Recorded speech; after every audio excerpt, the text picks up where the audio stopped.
Hello friends, તો last લેક્ચરમાં આપણે મોટાભાગનું ડિસ્કશન પરક્વિઝિટ્સનું કરી ગયા. એમાં આપણે એકોમોડેશન, બરાબર, ફર્નિશ્ડ અને અનફર્નિશ્ડ એકોમોડેશન જે આપ્યું હોય એમનું ડિસ્કશન કર્યું. આજે આપણે એવી જ એક પરક્વિઝિટ જોવાના છીએ જેનું કેલ્ક્યુલેશન આપણે કરવું પડશે, અને એ છે મોટર કારની. હવે મોટર કારની પરક્વિઝિટ્સ એટલે શું? તો કે કોઈ કંપની છે એના એમ્પ્લોયીને મોટર કાર આપે છે, બરાબર. તો મોટર કાર એના યુઝ માટે થઈને પોતે કોઈ જગ્યાએ, દાખલા તરીકે ઓફિસથી ઘર સુધી જવાનું, ઘરથી ઓફિસ જવા માટે થઈને પણ કાર આપે. એટલે એ ઓફિસ પર્પઝ માટે પણ યુઝ કરતો હોય, પોતાના પ્રાઇવેટ પર્પઝ માટે પણ યુઝ કરતો હોય, એવું પણ બની શકે. તો એનું કેલ્ક્યુલેશન કઈ રીતે કરવાનું? મોટર કાર આપી છે તો એનું સેલરીમાં કન્વર્ટ કઈ રીતે કરશું? તો એ જે કેલ્ક્યુલેશન છે એ કેલ્ક્યુલેશન અહીંયા લોકોએ સેલરીના ફોર્મમાં કન્વર્ટ કરીને આપણને આપ્યું છે કે કઈ રીતે આપણે એનું કેલ્ક્યુલેશન કરશું અને કેટલી અમાઉન્ટ આપણને ટેક્સેબલ મોટર કારની થશે. હવે મોટર કાર જ્યારે મોટર કારનું વેલ્યુએશન કરવાનું થાય ત્યારે એક વસ્તુ આપણે ધ્યાનમાં રાખવી પડે કે એવું બની શકે કે મોટર કાર છે એ, હવે મોટર કારની કોસ્ટ, બરાબર, એ આપણી ટેક્સેબલ વેલ્યુ નથી, પણ મોટર કારમાં થતો રહેલો ખર્ચો. હવે શેનો ખર્ચો? તો કે પેટ્રોલનો, ડીઝલ છે, બરાબર, પછી એના મેન્ટેનન્સના ખર્ચા છે, એમાં કદાચ એમાં ડ્રાઈવર આપે છે. તો આ જે ખર્ચો છે એ બધું જ કોણ આપે છે? તો કે કંપની આપે છે. તો કંપની આપતી હોય તો એ ખરેખર જવાબદારી કોની છે? તો કે એમ્પ્લોયીની છે, બરાબર, કર્મચારીની છે. તો એ એના હાથમાં એટલા માટે પરક્વિઝિટ થઈ જશે, બરાબર. તો હવે અહીંયા તમારી સામે બે કેસ આવે. એક એવું બની શકે કે જો ખર્ચો જ કંપની બધું આપતી હોય તો એવું બની શકે કે કાર એમ્પ્લોયીની માલિકીની હોય અને ખર્ચો કંપની આપતી હોય, એવું થઈ શકે. અને સેકન્ડ કેસ એવો થાય કે કાર કંપનીની માલિકીની છે અને ખર્ચો પણ કંપની આપે છે, બરાબર. તો હવે આવા કેસીસમાં શું કરવાનું? બરાબર, આવા કેસીસમાં શું કરવાનું? કાર પણ કંપનીની માલિકીની હોય, ખર્ચો પણ કંપની આપતી હોય, બરાબર. એવું પણ બની શકે કે કાર એમ્પ્લોયીની છે, મિસ્ટર એક્સની છે, પણ ખર્ચો કંપની આપે છે. તો આ બંને પરક્વિઝિટ થઈ જશે. તો એક એક પછી એક કેસ જોઈએ છે. અહીંયા એક કેસ પહેલો આપ્યો છે કે where car is owned or hired by employee. એનો મતલબ કે એમ્પ્લોયીની પોતાની કાર છે, મિસ્ટર એક્સની કાર છે, એબીસી લિમિટેડની કાર નથી. પણ ખર્ચો કોણ આપે છે? ખર્ચો કંપની આપે છે. ખર્ચો જો કંપની આપતી હોય તો જ એ પરક્વિઝિટ થાય. હવે જો મિસ્ટર એક્સની કાર હોય, મિસ્ટર એક્સ બધો ખર્ચો કરતો હોય તો એ પરક્વિઝિટ જ ન કહેવાય, બરાબર છે. એટલે મિસ્ટર એક્સની કાર છે પણ ખર્ચો બધો કંપની આપે છે. એટલે એનો ડ્રાઈવર રાખવાનો હોય, એના કંઈ ડીઝલના, પેટ્રોલના કંઈ ખર્ચા છે, મેન્ટેનન્સના ખર્ચા, એ બધું આપે છે, બરાબર. તો આવી કેસીસમાં કઈ રીતે ટેક્સેબલ થશે એ આપણે અહીંયા જોઈએ છીએ. આ બહુ મોટો ચાર્ટ અહીંયા આપ્યો છે, બરાબર. પણ આ ચાર્ટમાં આપણે બધું જ યાદ રાખવાની જરૂર નથી. હું એક્ઝામિનેશન પોઈન્ટ ઓફ વ્યૂથી તમને કહું છું કેટલું તમારે એક્ઝામિનેશન પોઈન્ટ ઓફ વ્યૂથી યાદ રાખવાનું છે એ પણ હું તમને અહીંયા કહી દઈશ કે આ જ પાર્ટ તમારે યાદ રાખવાનો છે અને એને વ્યવસ્થિત રીતે કરી લેજો. ઓકે, ચાલો હું પેલા સમજાવી દઉં છું, પણ યાદ રાખવાનો પાર્ટ હું તમને કહી દઈશ, બરાબર. ઓકે, હવે અહીંયા પેલો કેસ તમને આપ્યો છે. જો કોની યાદ રાખતા જજો ફ્રેન્ડ્સ, કારણ કે આ ચાર્ટ ઘણો મોટો છે, બરાબર. એટલે અલગ અલગ તમારા અહીંયા કોમ્બિનેશન્સ બનશે. કાર કોની માલિકીની છે? એમ્પ્લોયીની, એટલે મિસ્ટર એક્સની કાર છે, બરાબર. હવે શું કહે છે? Where car expenses are made by the employee. એટલે કાર પણ મિસ્ટર એક્સની છે અને ખર્ચો બધો એક્સપેન્સીસ કોણ કરે છે? Mister x. ઓકે, તો ભાઈ આ પરક્વિઝિટ જ નથી. મિસ્ટર એક્સની કાર હોય, મિસ્ટર એક્સ ખર્ચો કરતો હોય તો એ થોડી પરક્વિઝિટ, એ થોડી સવલતો કહેવાય. એટલે આપણી કાર હોય તો આપણે ખર્ચો કરવાનો હોય ને, તો એને કહી દીધું જો નોટ ટેક્સેબલ. આ ટેક્સેબલ એ તો નો જ હોય ને, સ્વાભાવિક છે, નો હોય એમ, બરાબર. હવે અહીંયા કેસ આવ્યો. શું છે કે when running and maintenance expenses are made or reimbursed by the employer. Yes, એનો મતલબ કે આ એબીસી લિમિટેડ કંપની છે એ પોતે ખર્ચો ભોગવે છે. કાર મિસ્ટર એક્સની છે, ખર્ચો કોણ ભોગવે છે? Employer, ABC limited. Okay friends, તો હવે શું થાય કે અહીંયા ત્રણ કેસ બને. શું? તો કે કાર છે એ પોતાના ફૂલ્લી ઓફિસ પર્પઝ માટે વાપરતી હોય, એવું બની શકે, ખાલી ઓફિસના કામ માટે જ, બરાબર. જે કંપનીમાં કામ કરે છે એ કંપનીના કામ માટે જ વાપરે છે. એવું બની શકે કે પાર્ટલી બિઝનેસ ઓફિસ પર્પઝ માટે વાપરે છે, પાર્ટલી પોતાના પ્રાઇવેટ પર્પઝ માટે વાપરે છે, બરાબર. પોતાના પ્રાઇવેટ પર્પઝ, આ સેકન્ડ કેસ એ છે. એવું બની શકતું હોય મોટે ભાગે કોઈ કંપની કાર આપતી હોય તો એ બે પર્પઝ માટે જ મોટાભાગના એમ્પ્લોઈઝ વાપરતા હોય છે. એ પાર્ટલી પોતાના પ્રાઇવેટ પર્પઝ માટે વાપરે, બરાબર. કોઈ પણ જગ્યાએ પોતાના પર્સનલ કામ કરવા માટે જતો હોય, બરાબર, કોઈ રિલેટિવ્સને ત્યાં જતો હોય તો પણ કાર લઈને જ જવાનો છે, અને બિઝનેસના કામ માટે જવાનો તો પણ કાર લઈને જ જવાનો છે, બરાબર છે. તો મોસ્ટલી એ જ કેસ જતો હોય છે.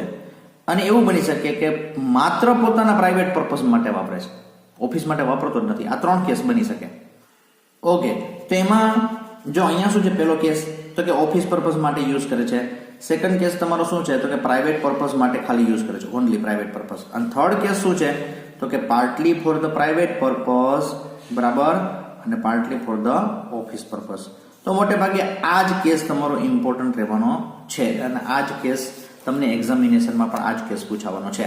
તો આપણે આને જ વ્યવસ્થિત રીતના સમજી લઈએ, બરાબર. તો એની ટેક્સેબલ વેલ્યુ કેટલી થશે? Taxable value is equal to actual expenses, એટલે કે જેટલો ખર્ચો થયો છે તે, ઇન્કર્ડ બાય ધ એમ્પ્લોયર.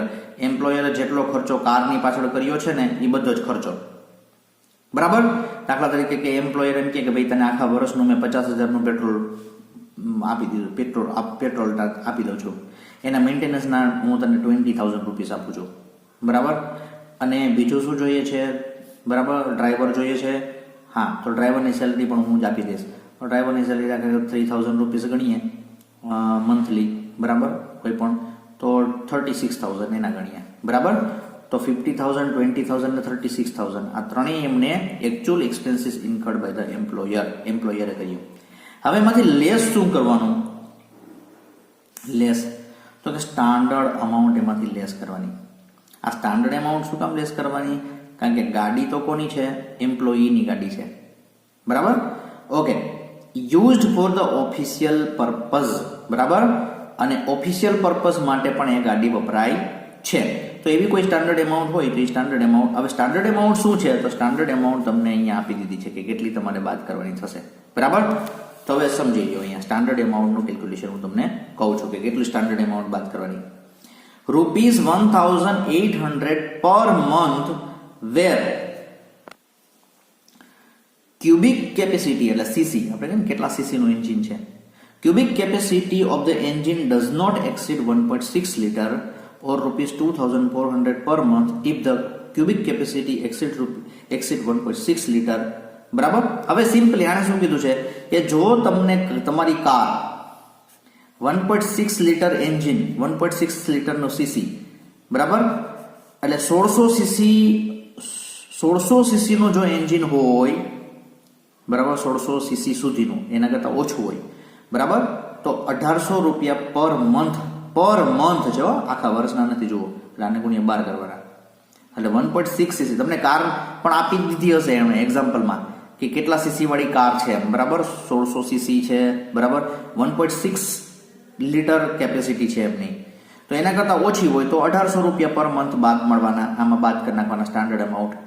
અને જો 1.6 લીટર કરતાં વધારે એન્જિન કેપેસિટી હોય કારની તો ₹2,400, ₹2,400 પર મંથ એમણે લેસ કરવાના રહેશે. ક્લિયર? શેમાંથી લેસ કરવાના? તો કે આ જે એકચ્યુઅલ એક્સપેન્સીસ એમને એમ્પ્લોયરે કર્યા ને એમાંથી એટલું બાદ કરી નાખવાનું. Okay, ready?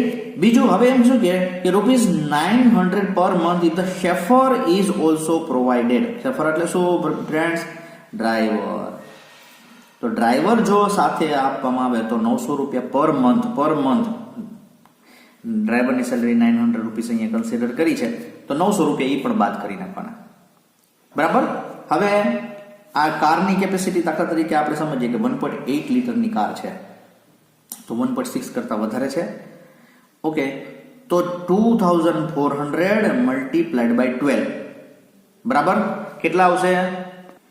એટલે 28,800 સમથિંગ આવશે, બરાબર.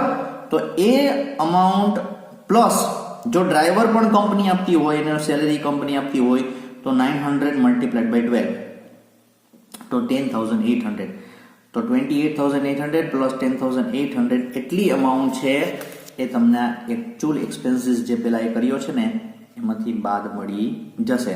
એટલે એકચ્યુઅલ અમાઉન્ટ કેટલી હતી? 50,000, 20,000 અને 36,000. એમાંથી તમારે આટલી અમાઉન્ટ બાદ કરી નાખવાની, બાકીની અમાઉન્ટ ટેક્સેબલ થઈ જશે.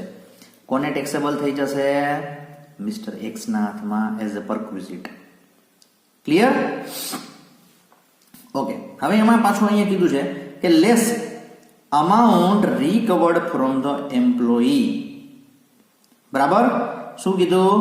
કે જો કાંઈ અમાઉન્ટ પાછું એમ્પ્લોયી પાસેથી રિકવર કરે છે, તો આપણે દરેક પરક્વિઝિટમાં જોઈ ગયા ને કે જો એમ્પ્લોયી પાસેથી કાંઈ અમાઉન્ટ રિકવર કરે છે, એમ્પ્લોયીને એમ કે હું તારા બધું આપું તારા ખર્ચાના, બરાબર, પણ તારે દર મહિને તારા પગારમાંથી મને 1000 રૂપિયા આપી દેવાના, તો 12,000 રૂપીસ તો એમ્પ્લોયી પણ આપે છે આખા વર્ષના, તો એ પણ અહીંયાથી તમને બાદ કરવા મળશે.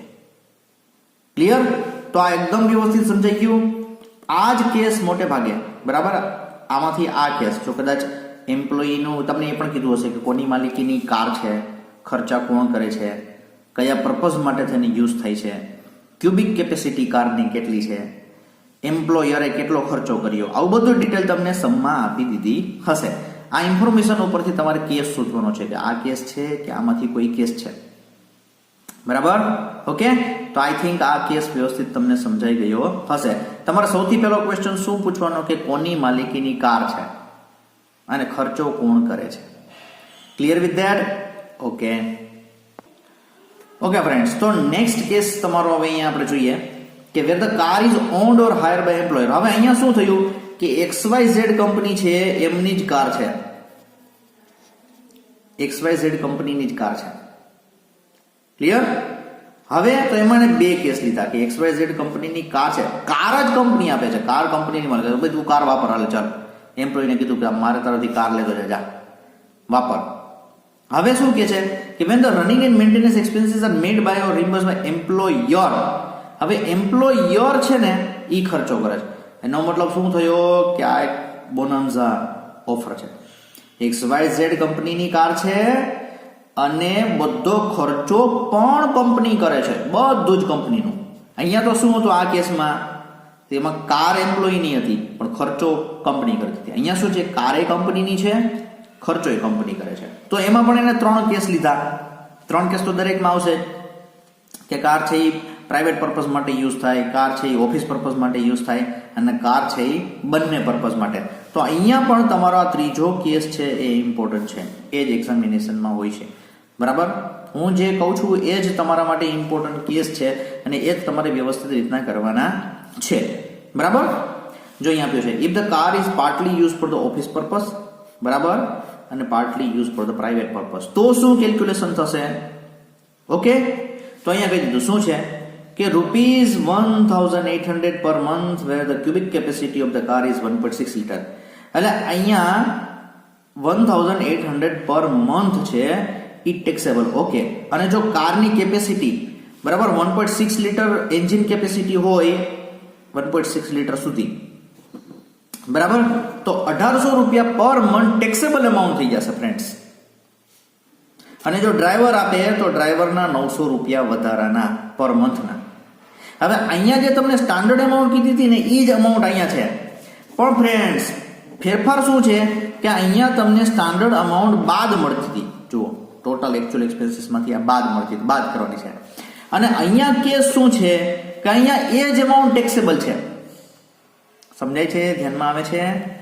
અહીંયા જે રકમ બાદ મળતી હતી એ જ રકમ અહીંયા કહી દીધું કે અહીંયા આ જ રકમ ટેક્સેબલ, બીજું કાંઈ નહીં ગણવાનું. બરાબર? શું કામ? કારણ કે ખર્ચો કોણ કરે છે? બધો જ કંપની કરે છે.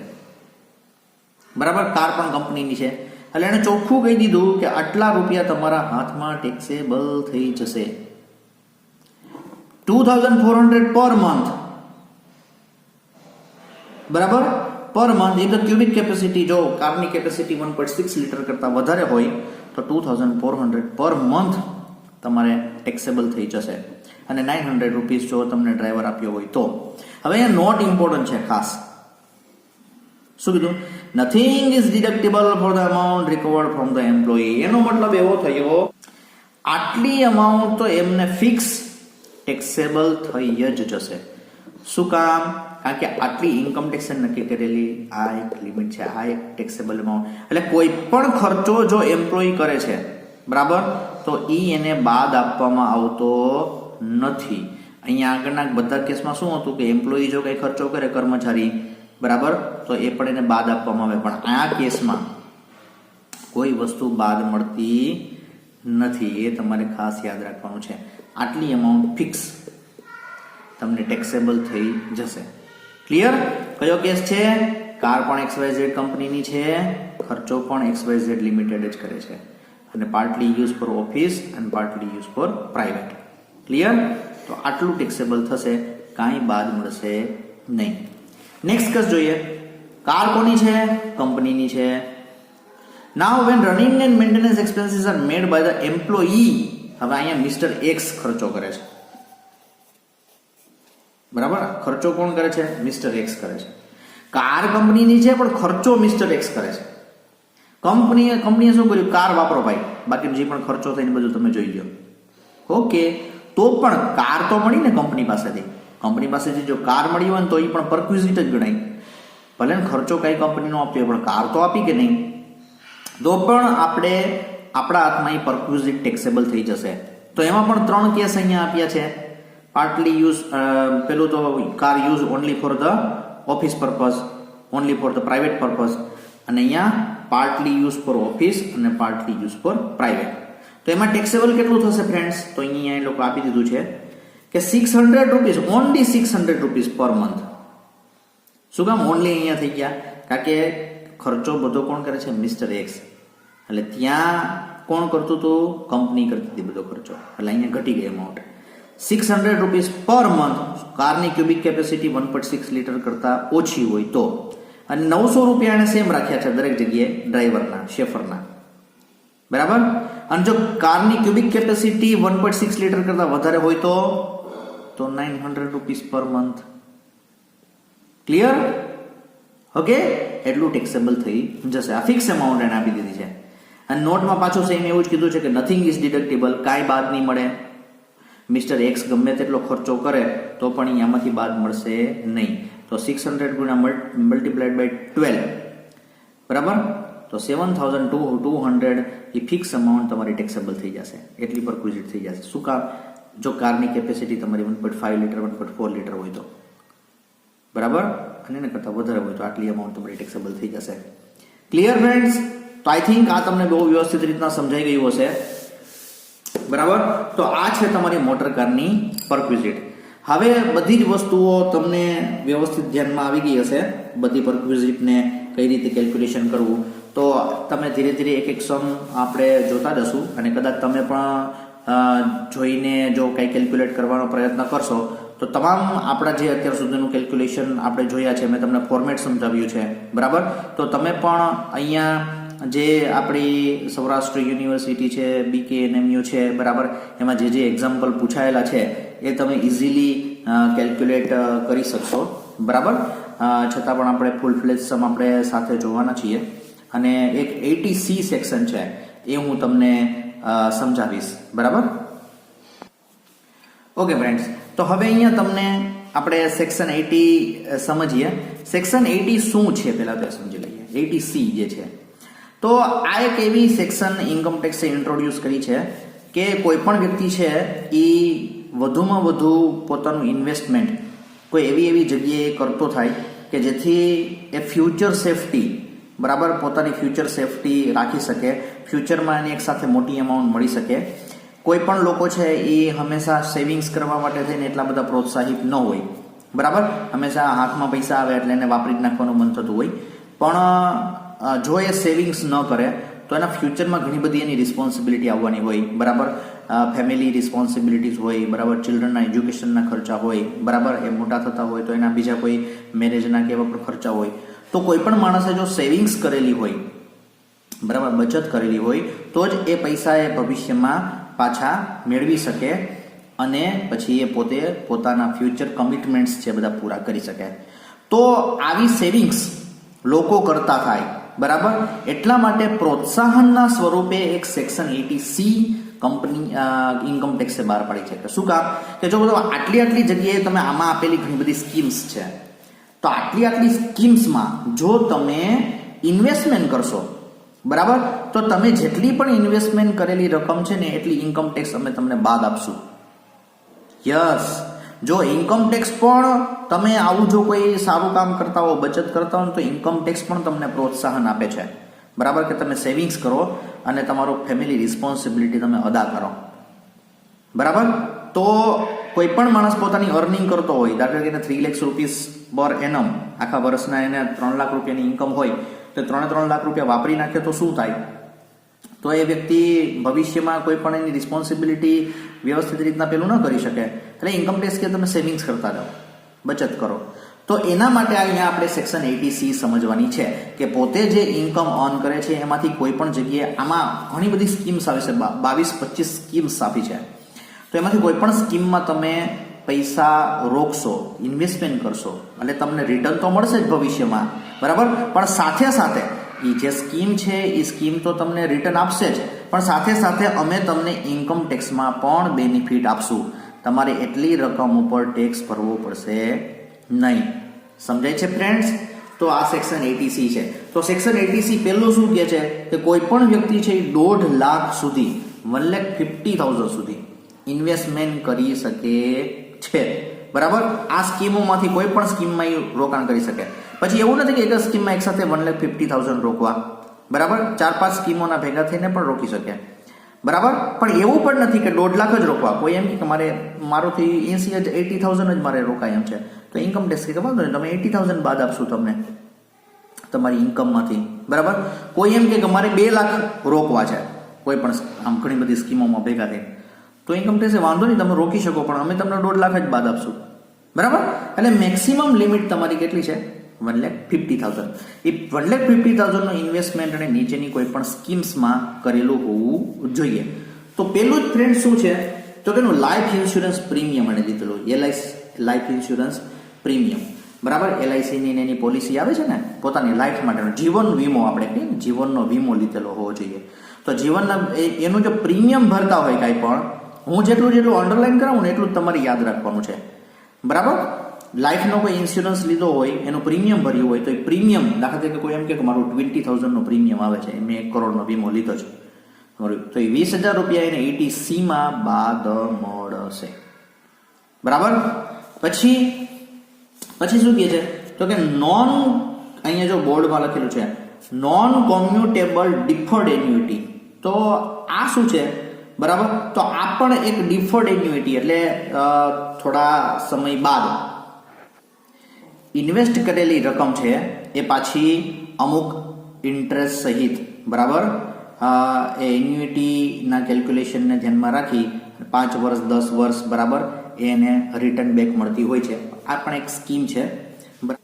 ઓકે, તો તમારી અહીંયા થર્ડ સ્કીમ પણ અહીંયા ડિફર્ડ એન્યુઇટીની પણ આપી છે, અને એ પણ ગવર્મેન્ટ એમ્પ્લોય હોય તો એના માટેની પણ કોઈ સ્કીમ હોય ડિફર્ડ એન્યુઇટીની, તો એ પણ આવું તમને સમમાં આપ્યું જ હશે કે ડિફર્ડ એન્યુઇટીમાં એને આટલું ઇન્વેસ્ટમેન્ટ કર્યું હશે, બરાબર. તો એ આપણે 80C માં ગણી લેવાનું છે.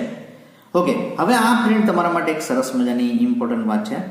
હવે એમ્પ્લોયીનું કન્ટ્રીબ્યુશન, બરાબર, શેમાં? સ્ટેટ્યુટરી પ્રોવિડન્ટ ફંડ અથવા રિકોગ્નાઇઝ પ્રોવિડન્ટ ફંડ.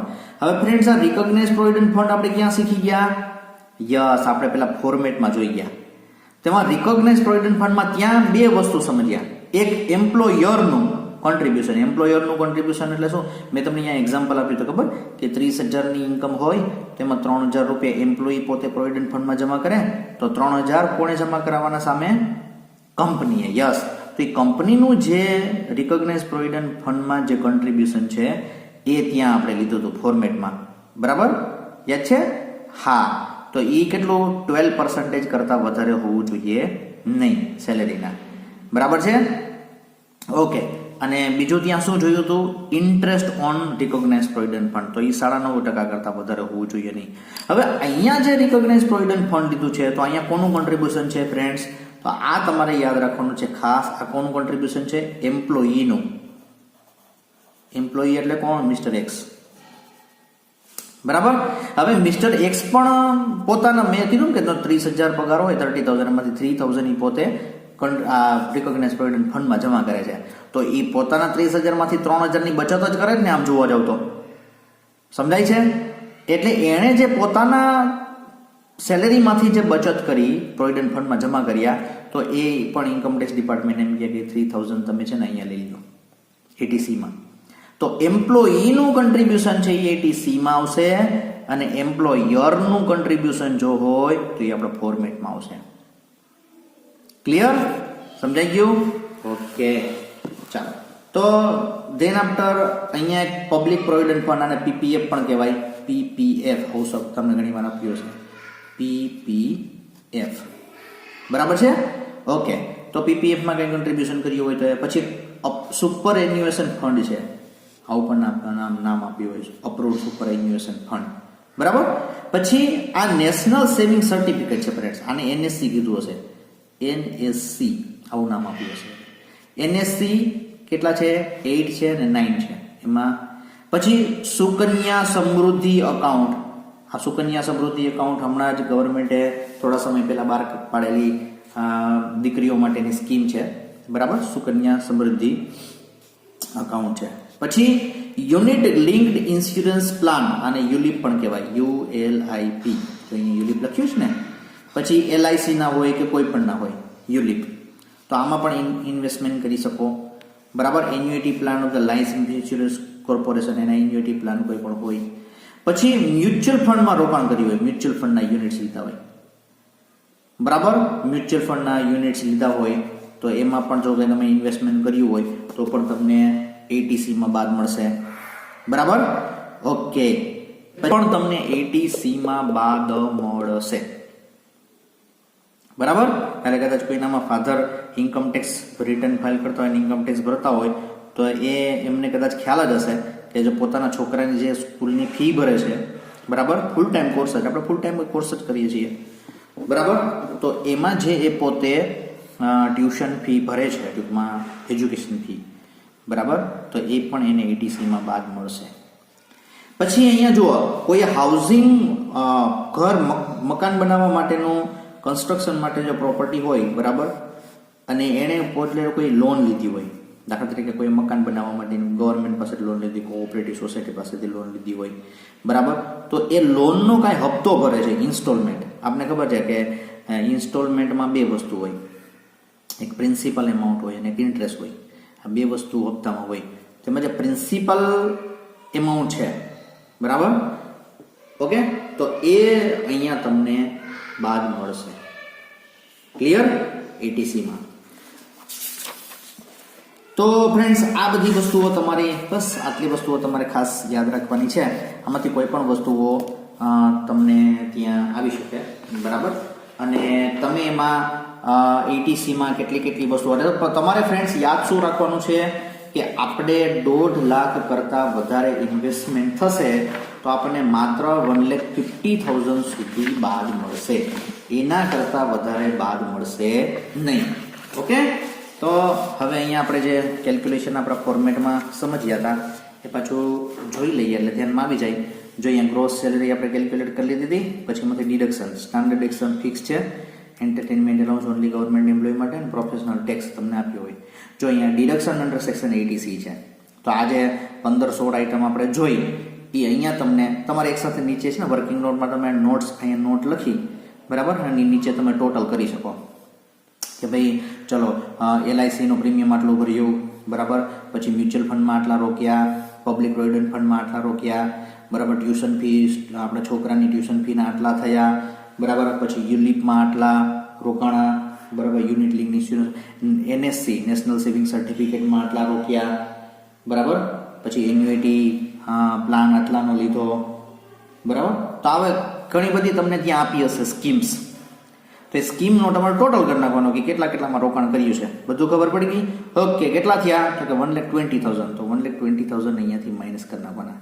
તો આટલી તો સેલેરી આપણી ટેક્સેબલ હતી, એમાંથી પહેલા આ બાદ કરવાનું ડિડક્શન્સ, અને પછી ડિડક્શન અંડર સેક્શન 80C ના.